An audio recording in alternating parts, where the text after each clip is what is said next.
दोस्तों आज की इस स्पेशल वीडियो में मैं आप सभी को डिटेल में बताऊंगा बीएससी एग्रीकल्चर क्या होता है, बीएससी एग्रीकल्चर में स्कोप कितना है, बीएससी एग्रीकल्चर का कोर्स कैसे करें, बीएससी एग्रीकल्चर का कोर्स करने के लिए कितने रुपीस तक का खर्च आएगा, बीएससी एग्रीकल्चर का कोर्स कर लेने के बाद आपको कहाँ कहाँ पर जॉब मिलेगा और इन जॉब्स पर आपको कितने रुपीस की सैलरी मिलेगी। तो इन सभी टॉपिक पर डिटेल में जानकारी दूंगा। तो चलो इस वीडियो की शुरुआत करते हैं। दोस्तों सबसे पहले हम लोग ये जान लेते हैं कि बीएससी एग्रीकल्चर क्या है और बीएससी एग्रीकल्चर में स्कोप कितना है।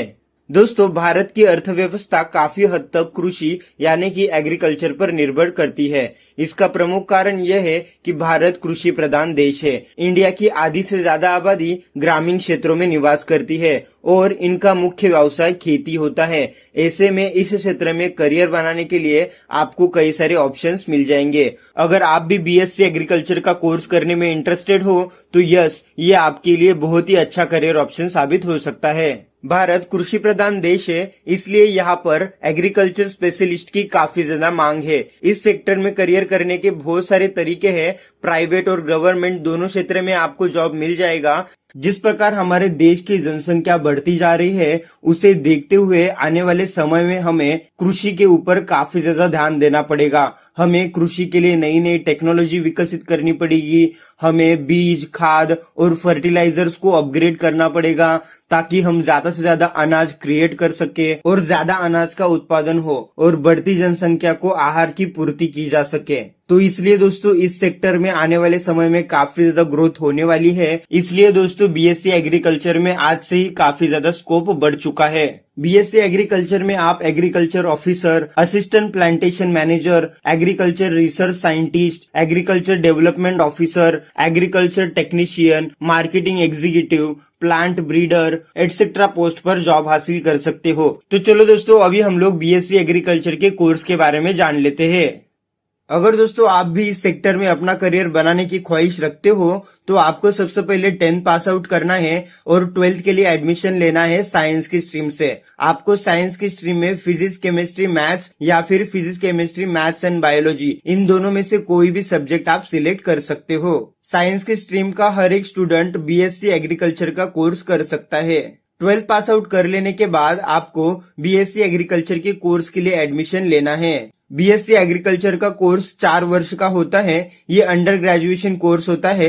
इसमें टोटल 8 सेमेस्टर होते हैं। आज के समय में बीएससी एग्रीकल्चर के लिए बहुत सारे कॉलेजेस अवेलेबल है, जिसकी वजह से कई कॉलेजेस में 12वीं पास होने के बाद डायरेक्टली बीएससी एग्रीकल्चर के लिए एडमिशन हो जाता है। यानी आपको कोई भी एंट्रेंस एग्जाम देने की जरूरत नहीं पड़ती है।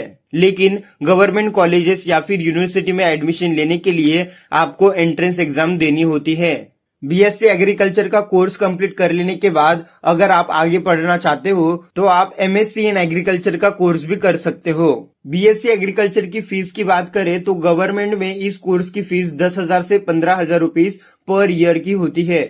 वही प्राइवेट कॉलेजेस में इसकी फीस 20,000 से 50,000 रुपीज तक की पर ईयर की होती है। यानी ये कोर्स 4 साल का होता है। तो गवर्नमेंट कॉलेजेस में बीएससी एग्रीकल्चर के लिए आपको लगभग 50,000 से 60,000 रुपए का खर्च आएगा और प्राइवेट कॉलेजेस में बीएससी एग्रीकल्चर का कोर्स कंप्लीट करने के लिए 1 लाख से 2 लाख रुपए तक का खर्च आएगा।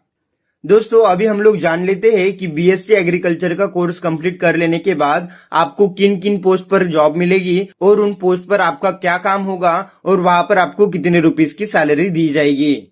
दोस्तों बीएससी एग्रीकल्चर का कोर्स कंप्लीट कर लेने के बाद आपको एग्रीकल्चर ऑफिसर के पोस्ट पर जॉब दिया जाता है। एग्रीकल्चर ऑफिसर कृषि से जुड़ी हुई कंपनियों में काम करता है। एग्रीकल्चर ऑफिसर का काम कृषि उत्पादकता बढ़ाने के लिए उनका मार्गदर्शन करना होता है। बीएससी एग्रीकल्चर का कोर्स कंप्लीट कर लेने के बाद आपको असिस्टेंट प्लांटेशन मैनेजर के पोस्ट पर भी जॉब दिया जाता है। असिस्टेंट प्लांटेशन मैनेजर का काम यह होता है फसल की ग्रोथ के लिए रिस्पॉन्सिबल होता है। यानी फसल की कटाई कब करनी चाहिए, फसल के लिए कौन कौन से खाद देने चाहिए ताकि उसकी ग्रोथ अच्छे से हो सके। तो ये सभी काम दोस्तों असिस्टेंट प्लांटेशन मैनेजर के अंडर में आता है। बीएससी एग्रीकल्चर का कोर्स कंप्लीट कर लेने के बाद आपको एग्रीकल्चर रिसर्च साइंटिस्ट के पोस्ट पर भी जॉब दिया जाता है। एग्रीकल्चर रिसर्च साइंटिस्ट का काम फसल से रिलेटेड रिसर्च करना होता है, कंपैरिजन करना होता है। दे बायोलॉजिकल प्रोसेस को अलग अलग तरीके से एक्सपेरिमेंट करते हैं और फसल के प्रोडक्शन के लिए और फसल के प्रोसेस के लिए नई नई टेक्नोलॉजी का विकास करते हैं। इसी तरीके से दोस्तों आपको seed technologist, plant breeder, marketing executive, agriculture technician, agriculture development officer etcetera post पर जॉब दिया जाता है। अगर दोस्तों हम लोग बात करें इनकी सैलरी की, तो जैसे ही दोस्तों आपने बीएससी एग्रीकल्चर का कोर्स कंप्लीट कर लिया तो दोस्तों एज अ फ्रेशर आपको यहाँ पर 25,000 रुपए की सैलरी दी जाती है। और जैसे आपके पास 3 to 5 इयर्स का एक्सपीरियंस आ जाएगा तो एज अ एग्रीकल्चर स्पेशलिस्ट आपको 60,000 से 80,000 रुपए की सैलरी पर मंथ दी जाएगी। अगर दोस्तों आपके अंदर अच्छी स्किल्स है, आपके पास अच्छा टैलेंट है, तो दोस्तों इन पोस्ट पर आपको 1.5 लाख रुपए से लेके 1,80,000 रुपए तक की सैलरी भी पर मंथ दी जाती है। डिपेंड करता है कि आप कौन से ऑर्गेनाइजेशन के लिए काम कर रहे हो। तो दोस्तों ये है प्रोसेस एक एग्रीकल्चर स्पेशलिस्ट बनने के लिए। उम्मीद करता हूँ कि आज का वीडियो आपके काम आ गया होगा। इस वीडियो को शेयर करके लोगों की मदद करो। आपका प्यार देने के लिए और ऐसे वीडियोस हर रोज देखने के लिए सब्सक्राइब